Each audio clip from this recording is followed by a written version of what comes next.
Hey everyone, and welcome to The Explainer. Today we're unpacking a really crucial safety story, one that's honestly an absolute must-know for both kids and parents. We're going to follow a young, incredibly observant girl named Sia and look at the split-second, totally game-changing choices she makes on what starts out as just a completely normal day. Okay, let's jump right in and see how a potentially terrifying situation gets completely diffused with just a little bit of alertness and some rock-solid rules. So I want you to picture this. Put yourself right in Sia's shoes for a second. The school bell just rang, you're tired, the day is over, but suddenly, someone you've literally never seen before walks right up to you. And they seem to know things about your family. What would you do if a stranger came up and already knew your mom's name or even claimed to know her schedule for the day? It's a pretty chilling thought, right? It bypasses our basic stranger danger alarms completely because it sounds so familiar, so specific. Well, this is the exact scenario our source material throws at us today, and it is a brilliant case study in how to handle it. Section 1. Sia waits after school. A normal school day. The story kicks off by painting a picture of absolute normalcy. The school day wraps up, and little Sia is just doing what millions of kids do every single day. She's waiting patiently for her mom and dad to pick her up. And I really want to emphasize how incredibly ordinary this day started. There are no spooky shadows, no creepy music playing in the background. She's just standing in the safe, familiar environment of her school courtyard. This is a huge reminder for us. Safety risks don't just happen in dark, deserted alleys. They can happen right out in the open, during the most routine parts of our day. Section 2. The stranger's trick, a dangerous approach. Now, listen closely to the exact words the stranger uses here. An unknown man walks up and drops this line.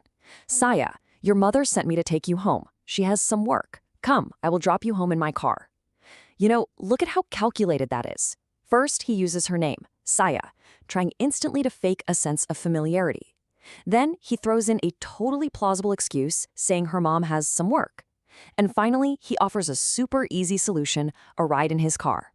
It's a highly believable, perfectly packaged lie, custom designed to bypass a kid's natural hesitation by borrowing authority right from the parents.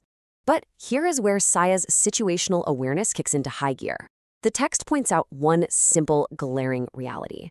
This guy was someone Sia had never, ever seen before.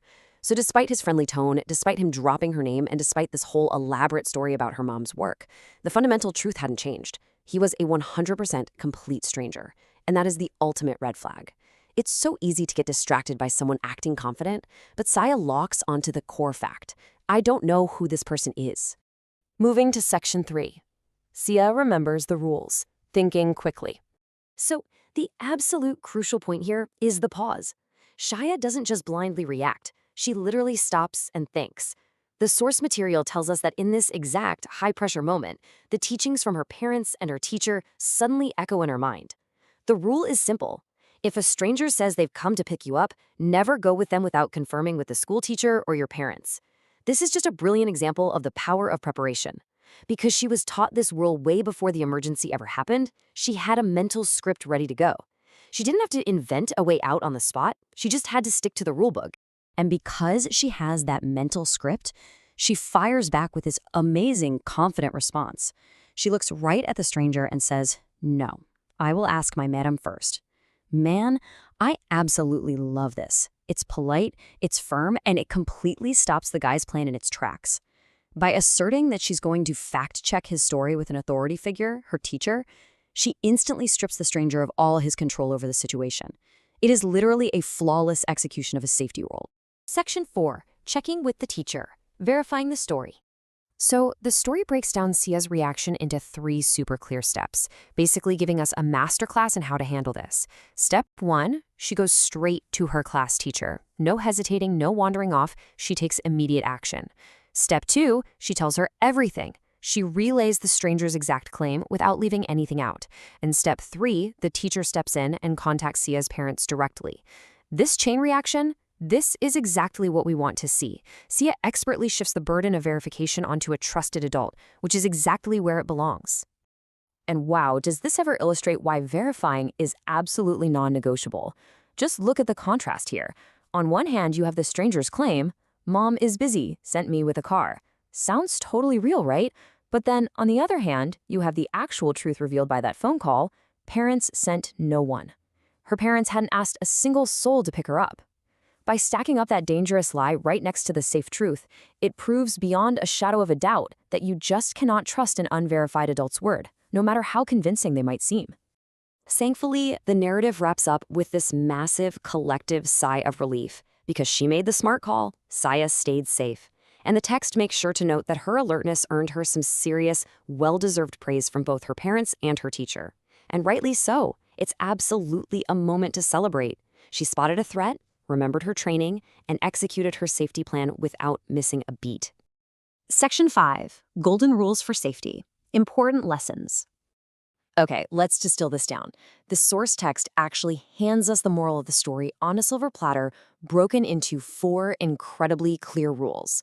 First step, never go with a stranger from school. That is your absolute baseline. Second, verify, even if they claim to be a friend of the family.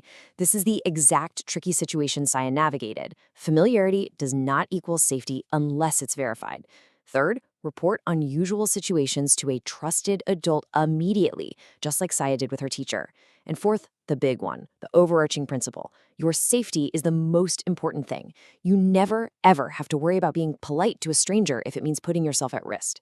These 4 rules, they are a fantastic, foolproof framework that every single family needs to memorize. Which brings us to our final thought for today's explainer. I really want you to think about this question. Do you have a safety plan like this in place with your own parents? Or, if you're a parent listening, do you have one locked in with your kids? Saya succeeded because she already knew exactly what to do way before that stranger ever walked up to her. So use her story as a spark. Sit down tonight, talk through these golden rules, and set up your own verification methods. Maybe it's a secret family password or a strict ask the teacher first rule. Whatever it is, make sure you're prepared, just like Saya. Thanks so much for hanging out with me to explore this incredibly vital lesson. And hey, stay curious and stay safe out there.